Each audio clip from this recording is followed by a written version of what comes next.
कौन सा secret mission था जिसे हीरो रिमेंस ने मरने से पहले मिस मिनट को सौंप दिया ताकि वह रबोना रेंसलॉयर को लेकर उस मिशन पर जाए। और विक्टर टैमली कौन है? क्या ये वाकई में इतना खतरनाक है जो आगे चल के टीवी पे रूल करने वाला है? इन सब का पता हमें इस एपिसोड में लगने वाला है, तो वीडियो को बिल्कुल भी स्किप ना करें और बने रहे हमारे साथ। तो एपिसोड 3 के शुरुआत में हम देखते हैं रबोना रेंसलॉयर को, जो इस वक्त 1868 के शिकागो में है। रबोना रेंसलॉयर की मुलाकात मिस मिनट से होती है और मिस मिनट बताती है कि मैंने यहाँ तुम्हें किसी इम्पोर्टेंट काम के लिए बुलाया है और क्या वो चीज तुम लाई हो। जिसके बाद हम रबोना रेंसलॉयर के हाथ में एक बुक देखते हैं जिसे मिस मिनट के कहने पर वो बुक पास के घर में डाल देती है। मिस मिनट बताती है कि ये जो तुम कर रही हो यही हीरो रिमेंस का प्लान था। उसके बाद हम एक लड़के को देखते हैं जो उस बुक को उठाता है जिसे रबोना ने उसके घर में डाला था और ये बुक कोई और नहीं बल्कि टीवीए की गाइड बुक है जिसे ऑबी ने लिखा है। एंड हीरो रिमेंस जिस मिशन की बात कर रहा था वो यही है और जिस बच्चे को आप यहाँ देख रहे हैं वो कोई और नहीं बल्कि हीरो रिमेंस है जो अभी बच्चा है। दरअसल हीरो रिमेंस चाहता था कि उसके मरने के बाद रबोना रेंसलॉयर टीवीए के बुक को उसके बचपन यानी पास्ट में जाकर उसे दे ताकि वो उस बुक को पढ़कर वही बन सके जो हीरो रिमेंस था और उसी के रास्ते पे चल सके। दूसरी तरफ हम देखते हैं कि टीवी में सब बहुत टेंशन में है और ऑबी कह रहा होता है कि अब कोई नहीं बचेगा, सब मरेंगे। ये सुनते ही हंटर B-15 उससे बोलती है कि कोई तो रास्ता होगा, जिस पर ऑबी बोलता है हाँ एक रास्ता है, अगर हम मिस मिनट को यहाँ लाते हैं तब हम बच सकते हैं क्योंकि मिस मिनट के पास भी टीवीए का कंट्रोल है। उसके बाद कैसी को कुछ सिग्नल मिलते हैं जिसके बाद मोबियस और लॉकी उसको ढूंढने के लिए निकल जाते हैं। फिर ये दोनों 1893 के शिकागो में जाते हैं जहाँ ये रबोना और मिस मिनट का पता लगा रहे होते हैं। तभी उनके पास से एक लड़का न्यूज़पेपर बेचता हुआ जाता है और बोलता है कि इस अखबार को पढ़िए और जानिए कि उस भूतिया घड़ी ने कैसे आतंक मचा रखा है। और जैसे ही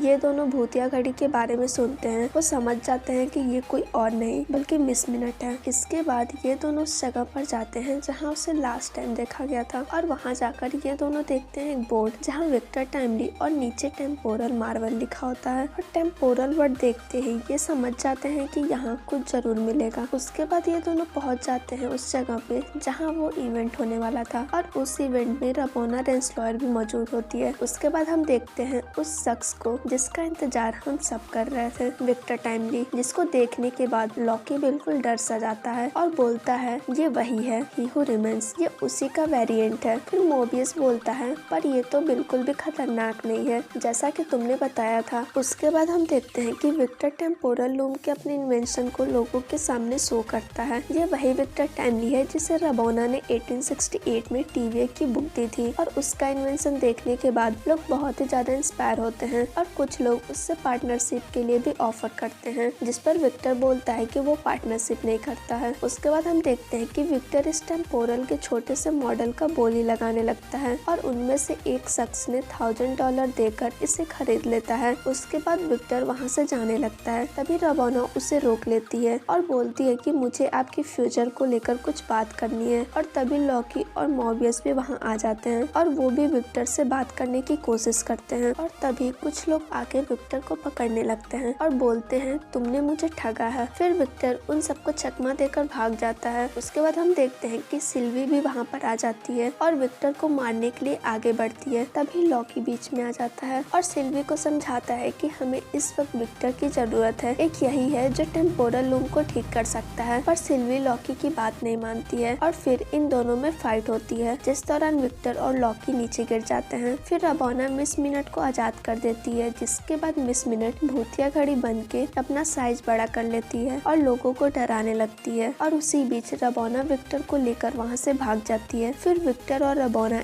एक बोट से उसी जगह पर जाते हैं जहाँ विक्टर की लैब थी। उसके बाद हम देखते हैं कि विक्टर और रबोना एक दूसरे के करीब आने लगते हैं और उसी बीच रबोना पार्टनरशिप की बात बोल देती है जिस पर विक्टर को अच्छा नहीं लगता। उसके बाद विक्टर बीच रास्ते में ही रबोना को एक छोटे से नाव में वहीं ड्रॉप कर देता है क्योंकि विक्टर को पार्टनरशिप वाली बात पसंद नहीं आई थी। और ये सब देखकर मिस मिनट बहुत खुश होती है क्योंकि रबोना जब विक्टर के साथ होती तो विक्टर मिस मिनट पे बिल्कुल ध्यान नहीं देता था और ये बात उसको अच्छी नहीं लगती थी। उसके बाद विक्टर मिस मिनट के साथ लैब पहुंच जाता है और वहां जाकर मिस मिनट उससे कहती है कि तुम उसके तरह कमाल के हो। फिर विक्टर अपने कुछ इन्वेंशन उसे दिखाता है जो चेयर का स्मॉल मॉडल था और ये वही चेयर है जिसे कैंग ने एंडमैन द वास्प क्वांटमेनिया में यूज किया था। उसके बाद मिस मिनट विक्टर से कहती है कि तुमने मुझे अब तक एक ह्यूमन बॉडी क्यों नहीं दी, जबकि मैं हर समय तुम्हारे साथ रही हूँ। मैं हमेशा से ये चाहती थी कि मुझे एक ह्यूमन बॉडी मिल सके ताकि मैं हर तरह से तुम्हारे साथ रह सकूं। जिसके बाद विक्टर एक डिवाइस से उसको उसी में कैद कर देता है। फिर आगे हम देखते हैं कि राबोना रेंसलॉयर एक डिवाइस लेकर विक्टर के पास आ जाती है और उसे मारने की कोशिश करती है और तभी लॉकी एंड मोबियस वहीं आ जाते हैं और वो राबोना को समझाने की कोशिश करते हैं, पर तभी सिल्वी वहां आकर एक ब्लास्ट करती है और सारे लोग डर जाते हैं। जिसके बाद सिल्वी विक्टर के पास जाकर उसे मारने की कोशिश करती है, जिस पर विक्टर कहता है कि मैं नहीं जानता कि तुम कौन हो और मैंने क्या किया है, बस मैं इतना जानता हूँ कि मैं भी एक इंसान हूँ जिसके अंदर तुम्हारे जैसा ही दिल धड़क रहा है। मैंने कुछ नहीं किया, मुझे छोड़ दो। उसके बाद सिल्वी उसे लॉकी को सौंप देती है और लॉकी उसे लेकर टीवीए चला जाता है और इन सब के बाद सिल्वी राबोना को उसी जगह पे भेज देती है जहाँ पर उसने ही हू रिमेन्स को मारा था। उसके बाद हम देखते हैं कि ही हू रिमेन्स की बॉडी अभी तक वहीं पड़ी थी और वो बिल्कुल खराब हो चुकी थी। उसके बाद राबोना मिस मिनट को बाहर निकालती है और मिस मिनट बोलती है कि राबोना, मुझे तुम्हारा एक सीक्रेट पता है, लेकिन वो सीक्रेट सुनकर तुम बहुत गुस्सा हो जाओगी, तो बोलो बता दूं क्या। और यहीं पर